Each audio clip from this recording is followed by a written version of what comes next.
అర్జునుడు శ్రీకృష్ణుడితో ఇలా పలికెను. ఈ పరమరహస్యములైన ఆధ్యాత్మిక విషయములను గూర్చి నీవు కరుణచే నాకు చేసిన ఉపదేశముల శ్రవణము ద్వారా ఇప్పుడు నా మోహము తొలగిపోయినది అని అర్జునుడు శ్రీకృష్ణుడితో పలికెను. శ్రీకృష్ణుడు సర్వాకారణుడు అని అర్జునుడు పలికెను. శ్రీకృష్ణుడు అవతారము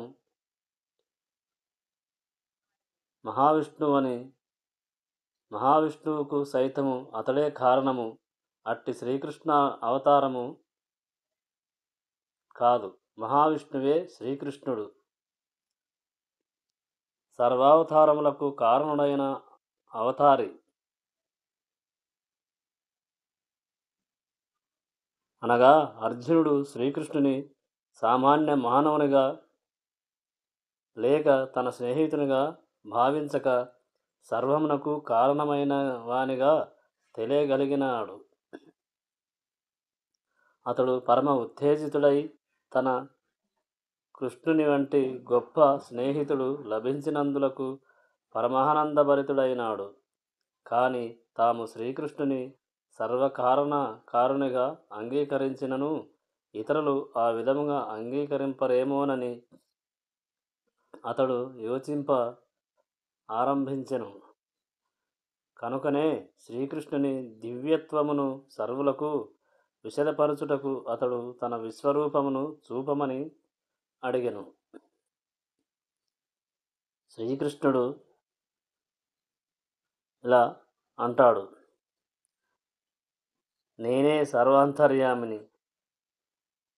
నాకన్నా గొప్పవాడు కానీ నాకన్నా గొప్ప వస్తువు కానీ ఏది లేదు అర్జున అని శ్రీకృష్ణుడు పలికెను.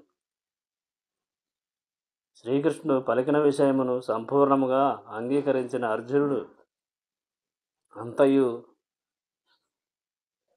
శ్రీకృష్ణుని కరుణ చేతనే జరుగుతున్నదని కృతజ్ఞతాపూర్వకముగా ఇచ్చట పలుకుచున్నాడు. అనగా శ్రీకృష్ణుడు సర్వకారణాకారుడనియు మరియు సర్వుల హృదయమునందు పరమాత్మ రూపమున నివసించుచున్నాడనియు అర్జునుడు ఇచ్చట సంపూర్ణ నిశ్చయమునకు వచ్చెను.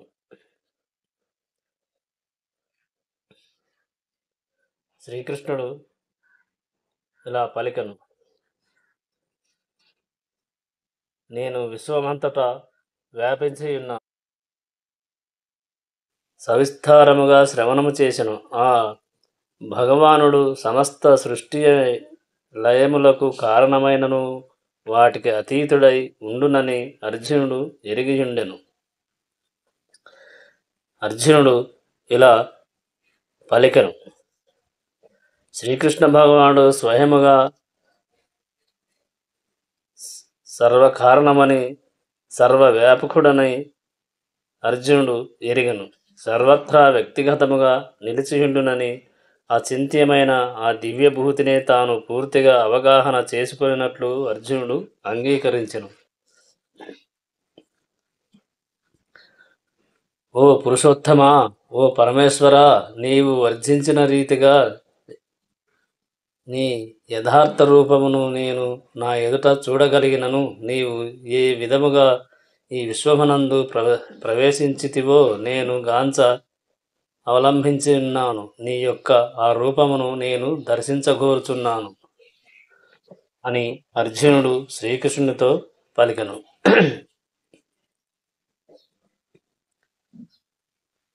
భౌతిక విశ్వమునందు తాను తన స్వీయ ప్రాతినిధ్యముచే ప్రవేశించియున్న కారణముగా అది సృష్టి నుండి నడుచుచున్నదని శ్రీకృష్ణ భగవానుడు పలికెను. శ్రీకృష్ణుడు ఇలా పలికెను: తనకు సంబంధించినంత వరకు అర్జునుడు శ్రీకృష్ణుని వచనములచే జ్ఞానవంతుడయ్యేను. కానీ శ్రీకృష్ణుడు సామాన్య మానవుడే అని భావించు అవకాశమే లేదు. కలిగిన భావిజనులకు విశ్వాసము కలిగించుట కొరకు అతడు ఆ దేవదేవుని విశ్వరూపమునందు గాంచగోరెను. తద్వారా ఏ విధముగా ఆ భగవానుడు విశ్వమునకు పరుడైయున్నను విశ్వకార్యము నొనరించునో అతడు తెలియనెంచెను. అర్జునుడు శ్రీకృష్ణుని పురుషోత్తమ అని సంబోధించుట యందు ప్రాముఖ్యము కలదు. ఏలయన దేవదేవుడైన శ్రీకృష్ణుడు అర్జునుని అంతరమందున నిలిచి అతని కోరికలు ఎరిగియుండెను. స్వీయరూపమునందు గాంచుటచే సంపూర్ణముగా తృప్తి చెందెను.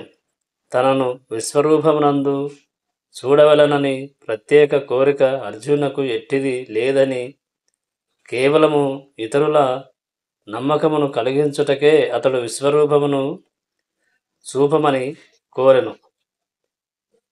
శ్రీకృష్ణుడు ఎరిగెను అనగా నిర్ధారణమును గూర్చి అర్జునుడు ఎట్టి స్వీయ కోరికను కలిగియుండలేదని శ్రీకృష్ణుడు భావించెను. భవిష్యత్తులో పలువురు జనులు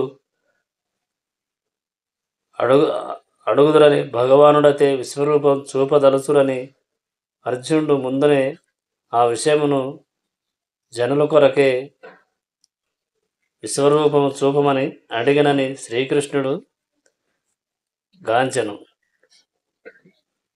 ఒక ప్రమాణము లేదా గుర్తులు ఏర్పరుటకు అర్జునుడు విశ్వరూపమును చూపమని శ్రీకృష్ణుని కోరెను.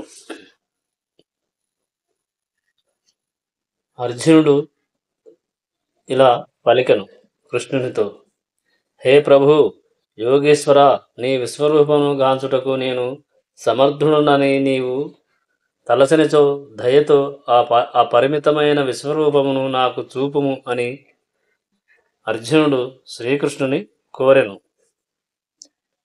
భౌతికేంద్రియముల ద్వారా దేవదేవుడైన శ్రీకృష్ణుని దర్శించుటకు, శ్రవణము చేయుటకు, అవగాహన చేసుకొనుటకు లేదా గ్రహించుటకు సాధ్యము కాదని తెలుపబడినది. కానీ తొలి నుండియే మనుజుడు ప్రేమయుత సేవలో నిమగ్నుడైనచో ఆ భగవానుని గాంచగలుగును.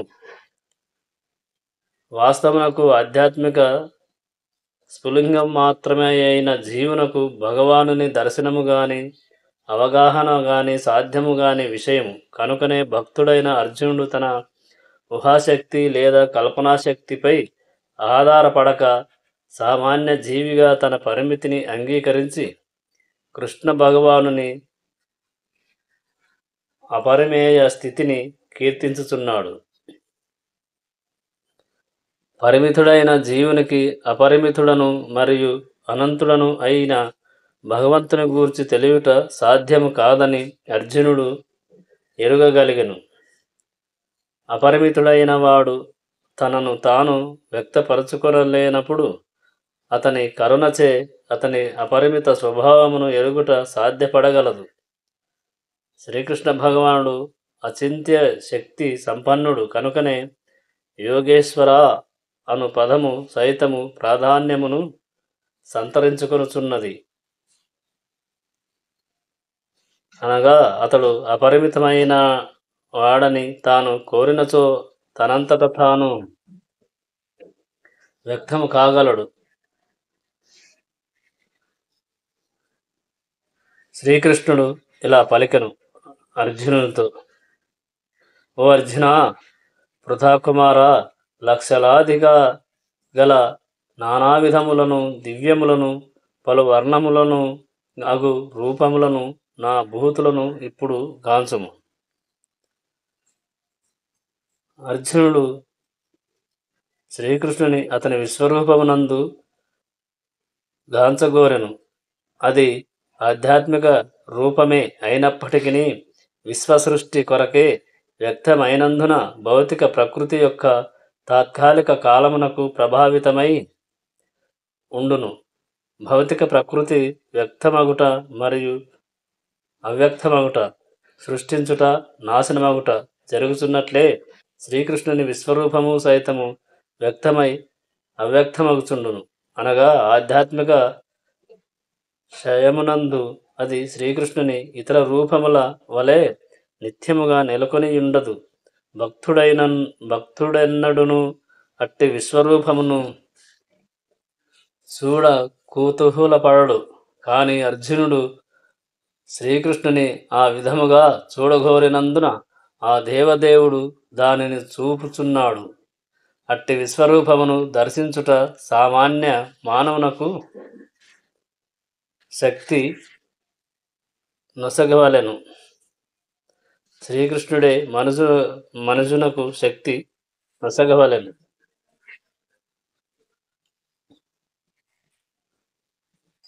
శ్రీకృష్ణుడు ఇలా అంటాడు: ఓ భరత, ఇచ్చట ఆదిత్యులను, పశువులను, రుద్రులను, అశ్వనీ కుమారులను, సమస్త ఇతర దేవతలను గాంచుము. అలాగనునే ఇది వరకెన్నడును ఎవ్వరును కని విని పలు అద్భుత విషయములను గాంచుము అని శ్రీకృష్ణుడు అర్జునునితో పలికెను. అర్జునుడు శ్రీకృష్ణుని సన్నిహిత స్నేహితుడైనను మరియు విజ్ఞానులలో అగ్రగణ్యుడైనను ఆ దేవదేవుని గూర్చి ప్రతిదియు నెరుగుట అతనికి సాధ్యము కాదు. ఆ రూపములను, వ్యక్తీకరణలను మానవులు కని విని ఉండలేదని ఇచ్చట తెలుపబడినది. అట్టి అద్భుత రూపములను శ్రీకృష్ణ భగవానుడు ఇప్పుడు వ్యక్తపరుచుచున్నాడు. శ్రీకృష్ణుడు అర్జునునితో ఇలా పలికెను: ఓ అర్జునా, నీవు చూడగోరు సమస్తమును నా దేహమున ఒక్క మారుగా చూడుము.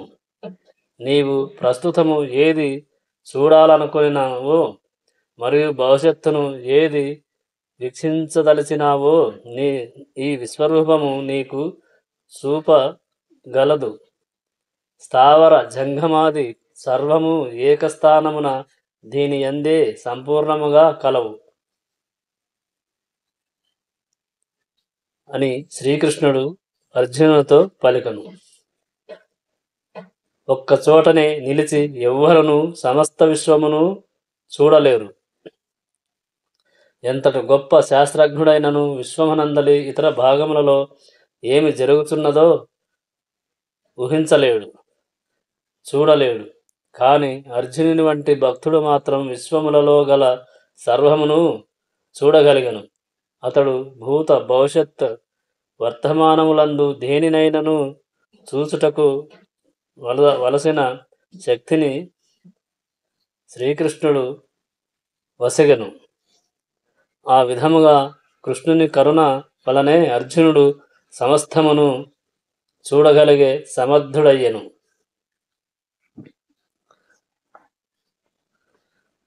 కాని ప్రస్తుత నేత్రములచే నన్ను గాంచలేవు గనుక నేను నీకు దివ్య నేత్రములను ఒసుగుచున్నాను. నా యోగ వైభవమును చూడుము, వీక్షింపుము అని శ్రీకృష్ణుడు అర్జునునితో పలికెను. శుద్ధ భక్తుడైన వాడు శ్రీకృష్ణుని అతని భుజరూపమున కన్నను అన్యమైన ఏ రూపమునందు చూడగోరడు. విశ్వరూపమును అతడు మనస్సుతో గాని ఆధ్యాత్మిక చక్షువులతో ఆ దేవదేవుని కరుణ ద్వారా చూడవలెను. కనుకనే విశ్వరూప దర్శనమునకు మనస్సునుగాక దృష్టిని మార్చుకొనమని అర్జునుడు ఉపదేశించబడినాడు. నీ సామాన్య కనులతో నన్ను చూడలేవు అని శ్రీకృష్ణ భగవానుడు దివ్య నేత్రములను ఇస్తున్నాను చూడు అని అర్జునునితో పలికెను.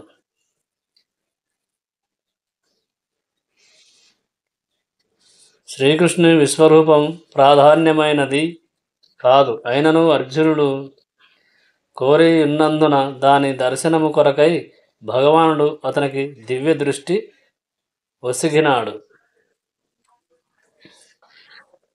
శ్రీకృష్ణుడు అర్జునునకు దివ్యమైన ప్రేమపూర్వకమైన సంబంధమును చక్కగా నెలకొనిన భక్తులు అతని ప్రేమ లక్షణములతోనే ఆకర్షితులు అగుదురు, కానీ విభూతి ప్రదర్శనచే కాదు. శ్రీకృష్ణుడు ఇలా పలికెను, శ్రీకృష్ణునితో నాతో ఆటలాడుకున్న వారు మిత్రులు అతని తల్లిదండ్రులు ఎన్నడూను అతడును విభూతులను మరియు వైభవములను ప్రదర్శించవలెనని కోరి ఉండలేదు. శుద్ధ ప్రేమలో వారెంత మునిగి యుండిరనగా అతడు దేవదేవుడనియు వారెరుగక ఉండిరి. తమ ప్రేమపూర్వక వ్యవహారములందు వారు శ్రీకృష్ణుని దేవదేవుడనే విషయమును సైతము మరచిపోయిరి. శ్రీకృష్ణునితో ఆటలాడిన బాలురు కృత పుణ్య పుంజులనియు పుణ్యాత్ములని మరియు బహుజన్మల తర్వాతనే వారు ఆ విధముగా కృష్ణునితో క్రీడీకింపగలిగిరని ఆటలాడుచుందురని శ్రీమద్భాగవతమున తెలుపబడినది. ఆ బాలురు శ్రీకృష్ణుని దేవదేవునిగా ఎరుగక తమ సన్నిహిత మిత్రునిగా భావించి కనుకనే శ్రీ శుకదేవ గోస్వామి ఈ క్రింది శ్లోకమును పలికియున్నారు. ఇద్ధం సతం బ్రహ్మ సుఖానుభూత్యా దాస్యం గతానాం పరదైవతేన మాయాశ్రితానాం నరధారకేన సాకం విజహృహు కృతపుణ్య పుంజః. మహర్షులచే నిరాకార బ్రహ్మముగాను, భక్తులచే దేవదేవునిగాను, సాధారణ మానవులచే సామాన్య బాలునిగాను భావింపబడు పరమపురుషుడు శ్రీకృష్ణ భగవానుడే. తమ పూర్వజన్మములందు బహుపుణ్య కార్యములను వనరించిన ఈ బాలురు ఇతడు శ్రీకృష్ణుడు ఆ దేవదేవునితో క్రీడించుచున్నారు అనగా భక్తులైన వారు భగవానుని విశ్వరూపమును చూచుటయందు గాని ఇచ్చెను కలిగియుండరు, చూడాల అనుకోలేదు. కానీ శ్రీకృష్ణుడు పలికిన విషయములను ధృవపరచుట కొరకు అర్జునుడు విశ్వరూపమును చూపమని కోరెను. తద్వారా శ్రీకృష్ణుడు సిద్ధాంతరీతిగా లేదా తత్వరీతిగా మాత్రమే గాక వాస్తవమునగానే తనను తాను దేవదేవునిగా అర్జునునకు నిరూపించుకొనునని భవిష్యత్కాలమున జనులు అవగతము తెలుసుకొనగలరని పరంపరా విధానమునకు అధ్యుడైనందున అర్జునునకు దీని ధృవపరచుట అత్యంత అవసరము. శ్రీకృష్ణుడు ఇలా పలికను, దేవదేవుడైన శ్రీకృష్ణుని అవగతము విశ్వరూపము తెలుసుకొనుటయందు అభిరుచిని కలిగిన వారు మరియు అర్జునుని అడుగుజాడల అనుసరించువారు శ్రీకృష్ణుడు సిద్ధాంతరీతిగానే గాక వాస్తవముగానే తనను తాను దేవదేవునిగా వ్యక్తపరచుకొనునని అర్థం చేసుకొనవలెను. శ్రీకృష్ణుడు ఇలా పలికను, విశ్వరూపమును గాంచుటకు అర్జునుడు భగవానుడు అవసరమైన శక్తిని వసగెను.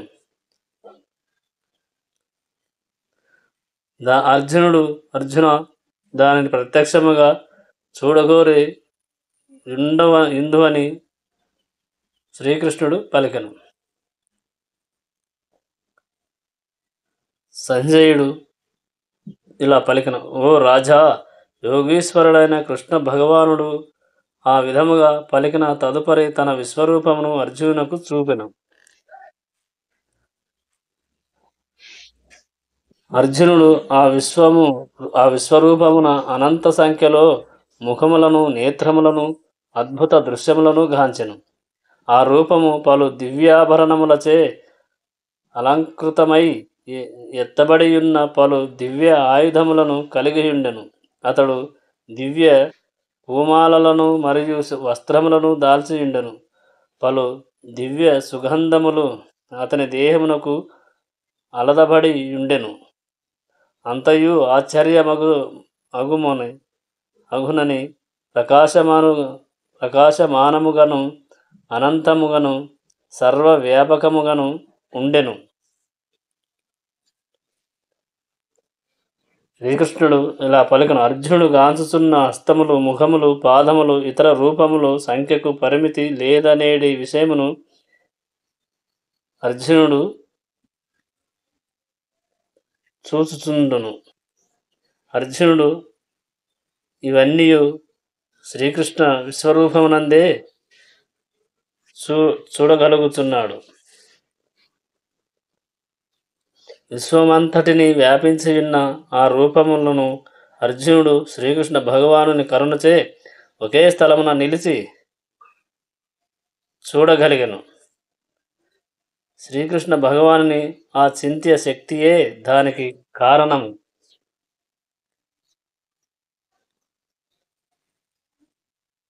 అర్జునుడు ఇలా పలికను. లక్షలాది సూర్యులు ఒక్కసారి ఆకాశమున ఉదయించినట్లు వాటి కాంతి విశ్వరూపమునందలి పరమ పురుషుని తేజస్సును కూలగలదు.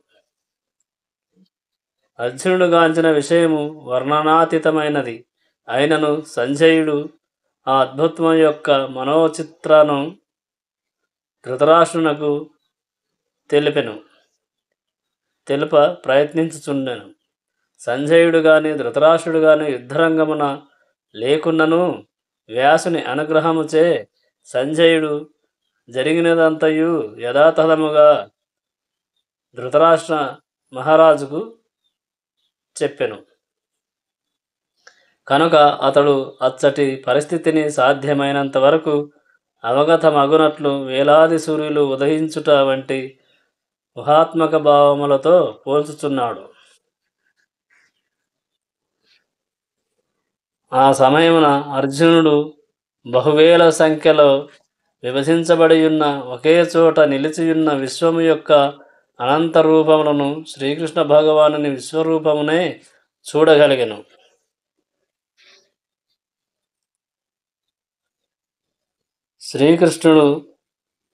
అర్జునుడు శ్రీకృష్ణుని విశ్వరూపమును చూసిన తర్వాత అతడు మరియు శ్రీకృష్ణుడు ఇద్దరు రథము పైననే ఆసీనులై ఉండిరని ఆ పదము సూచించుచున్నది. శ్రీకృష్ణ భగవానుడు అర్జునునకొక్కనకే దివ్యదృష్టిని వసగి ఉన్నందున అతడు తప్ప యుద్ధరంగమున వేరెవ్వరను ఆ విశ్వరూపమును గాంచలేకుండిరి. శ్రీకృష్ణుని దేహమునందు అర్జునుడు వేలాది లోకములను చూపెను.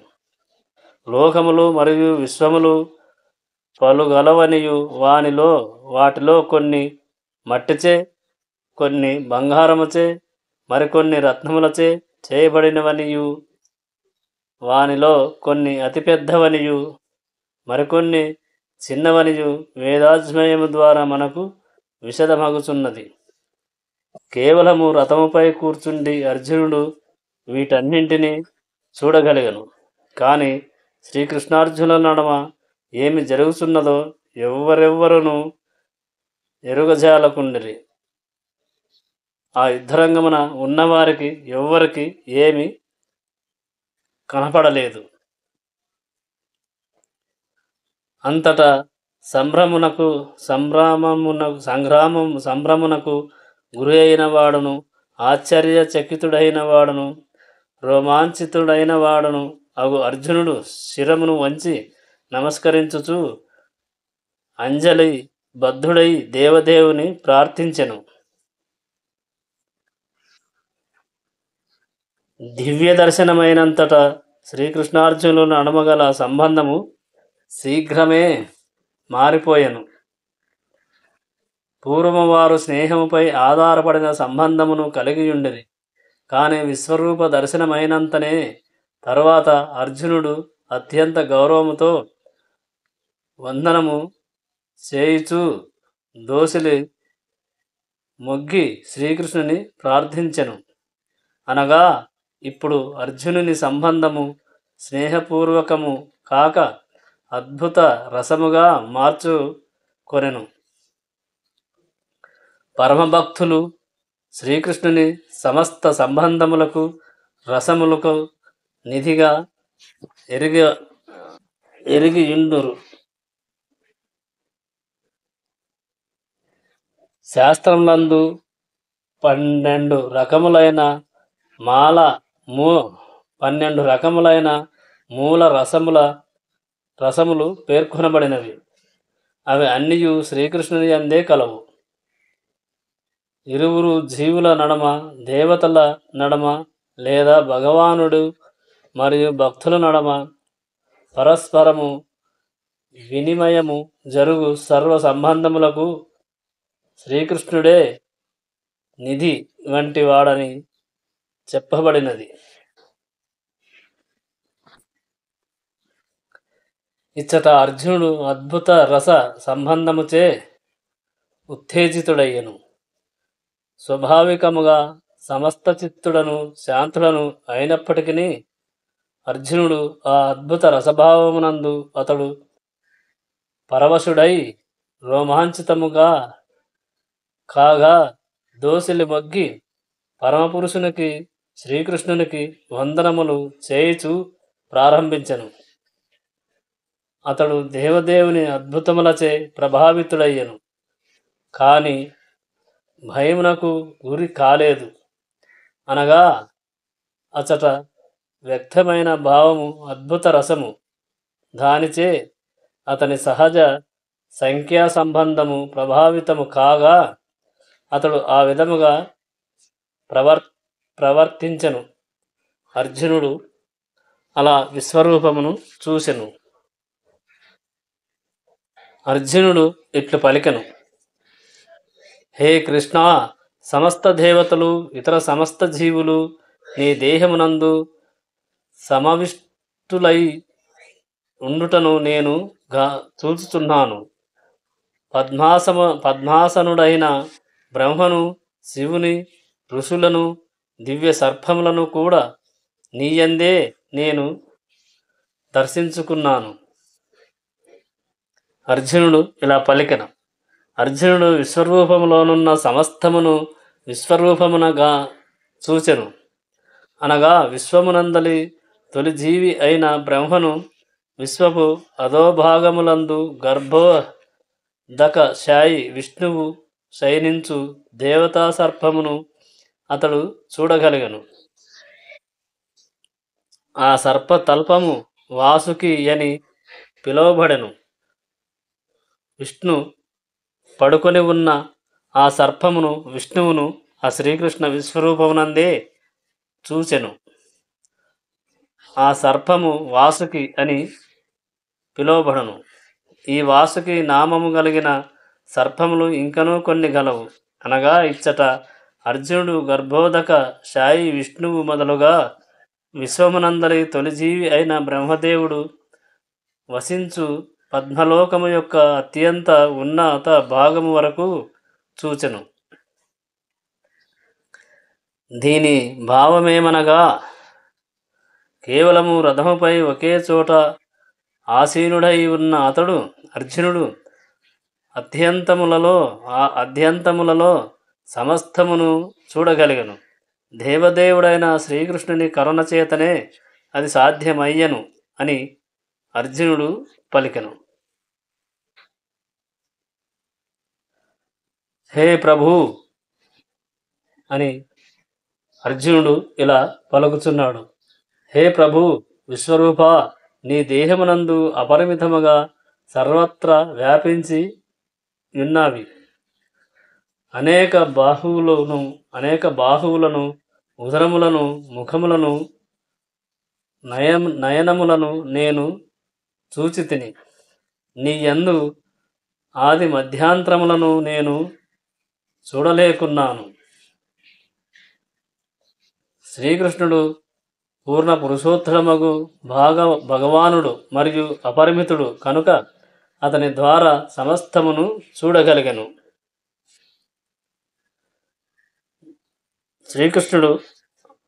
అర్జునుడు శ్రీకృష్ణుడితో ఇలా పలికెను: జ్వలించు అగ్ని లేక అప్రమేయమైన సూర్యకాంతి వలె సర్వదిక్కులయందు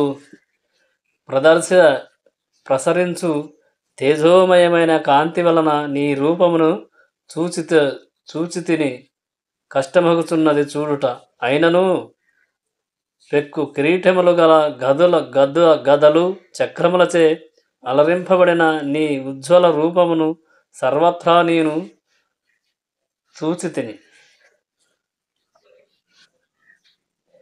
అని శ్రీకృష్ణ భగవానుడు అర్జునునికి విశ్వరూపము చూపెను.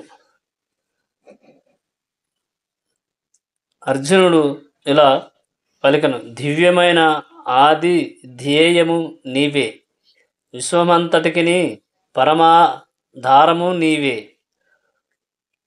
అవ్యయుడవు మరియు సనాతనుడవు నీవే, నీవే శాశ్వత ధర్మమును రక్షించు దేవదేవుడవు ఒక్కడవే అయినను సమస్త ఆకాశమును సర్వలోకములను మరియు వాటి మధ్య గల ప్రదేశములనంతటిని వ్యాపించియున్నావు. ఓ మహానుభావా, అద్భుతమును భయంకరమును అగు ఈ రూపమును గాంచి లోకములన్నీయును కలత నొందుచున్నవి అని అర్జునుడు శ్రీకృష్ణుడితో పలికెను.